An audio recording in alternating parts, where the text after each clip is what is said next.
Buenos días. Gracias al Instituto por la investigación. Saludo a la gente amiga. Yo quería hoy ofrecer más bien mi perspectiva como periodista de investigación. Es decir, en el trasiego cotidiano con las fuentes, en algunos casos personas que están viniendo de Venezuela, personas que están trabajando aquí en Estados Unidos en diferentes posiciones del gobierno federal, agencias federales, etcétera, y un poco para mostrar la perspectiva que se está viendo desde ese punto de vista de la lucha cotidiana. Es una cosa que a mí me parece importante. Yo creo que con todo lo que se ha dicho aquí y lo que acaba de decir Douglas, efectivamente hay una organización criminal, pero es una organización criminal que funciona con una estructura bastante eficiente y creativa, que está evolucionando constantemente.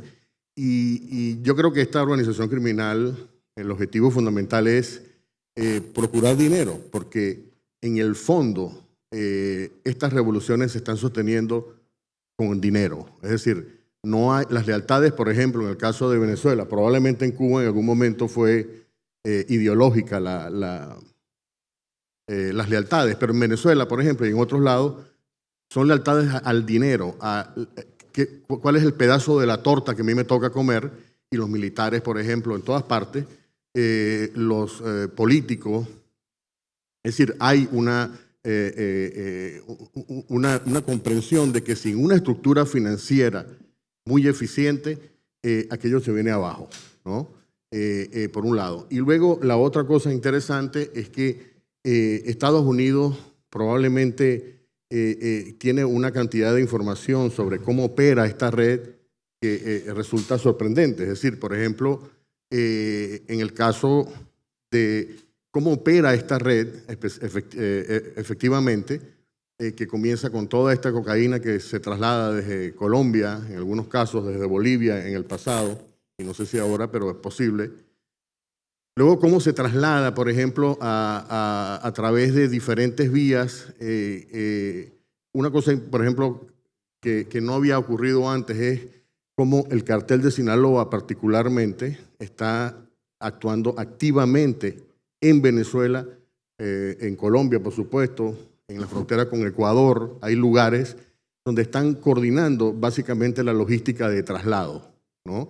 Y luego esta cocaína que sale de Colombia a un precio más o menos estimado en $2.000 el kilo, se convierte luego en una pieza que vale $15.000 en Honduras, que es un puerto importante de traslado, de transbordo, y luego entonces ingresa a los mercados como Miami, por ejemplo, o California, etcétera, donde ya el precio es mucho más caro, $30.000, $40.000. Y si ustedes calculan que, por ejemplo, cada día puede salir 1 o 2 aviones con 750, 800 kilos de cocaína, es una economía formidable. Y lo interesante de todo esto es que, sobre todo en los últimos 3 años en adelante, ha habido una ofensiva de las agencias federales de Estados Unidos para identificar cómo opera esto y quiénes son las personas que están trabajando, o sea, cómo están operando. Están identificando, por ejemplo, quién es la persona del cartel de Sinaloa que coordina los vuelos desde el estado Zulia, por ejemplo, que es un estado petrolero que tiene 400 pistas ilegales para sacar aviones a cada rato.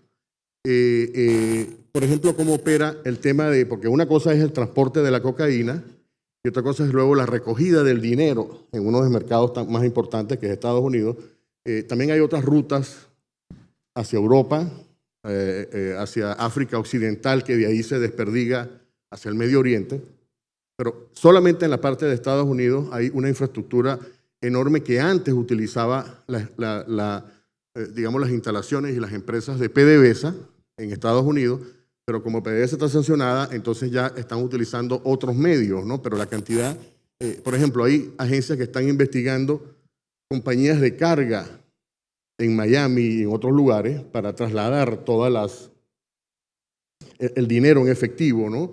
Y hay métodos absolutamente creativos que están cambiando. Por ejemplo, hay compañías que compran tuberías enormes industriales y le llenan de dinero en efectivo y eso lo mandan a través de contenedores. Y de allí, cuando llega a Venezuela, entonces se distribuye el dinero a diferentes destinos para lavar el dinero. Por ejemplo, yo he tenido la oportunidad de hablar con gente, con testigos protegidos que han testificado cómo hay un puente aéreo entre Venezuela y Cuba y para trasladar no solamente drogas, sino también dinero en efectivo. Y bueno, la pregunta que yo hago para cerrar es un desafío formidable, porque es un flujo de dinero que está entrando. ¿Cómo se puede combatir esto? Es decir, ¿cómo puede salir la dictadura, en el caso de Venezuela, en el caso de Cuba, de Nicaragua? No va simplemente a entregar el poder por ninguna vía, porque tiene muchísimo que perder y además no hay una fuerza que realmente les resulte una amenaza para ellos.